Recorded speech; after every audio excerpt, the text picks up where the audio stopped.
let's bring in Greg Sim. He's Chief Executive of the international security company Glasswall Solutions. So, Greg, how serious is this particular attack, do you think?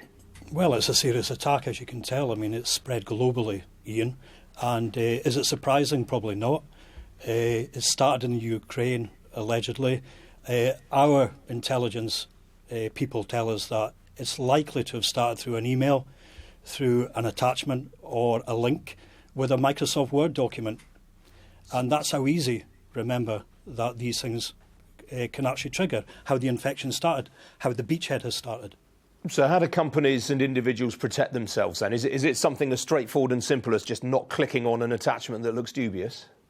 That sounds awful easy, but remember that the clicking on the email or the attachment, it ranges from the very simple, we always say you can't insure against stupidity, meaning you see something that doesn't look right, it doesn't feel right. Unfortunately, some people still click on them, all the way up to the ones that are very sophisticated, that they're targeted, that they're structured to come from an individual that you think is a friendly, or they've spoofed his email, and the chances are you're going to attack it. And the way that companies have got to approach this now is to be looking more into innovation. It's clearly showing that traditional methodologies of trying to prevent these attacks are just not working. They're simply not working. Now, we've had a couple of these lately. We had an attack on the NHS a few weeks ago. At the weekend, Westminster came under a prolonged assault. Why are we suddenly getting a big spate of these attacks? Well, simply because it's not very difficult for the attacker. And you've got to remember who's really behind it. When, again, the early news that we've seen is that they're looking at $300 worth of bitcoins.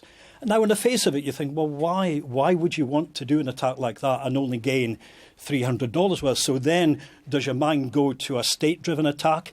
That I remember talking in your programme during the NHS, where we spoke about if you were going to be a state-driven attack and you wanted to create fear and havoc, well, you've just done it. So the next thing is, power companies have been hit. When do the lights go off? And ironically, the Ukraine just 12 months ago had a systematic attack against a power grid that took down a whole swathe of a country. All right, Greg Sim from Glasswall Solutions. We've got to leave it there. Thanks for joining me. Thanks.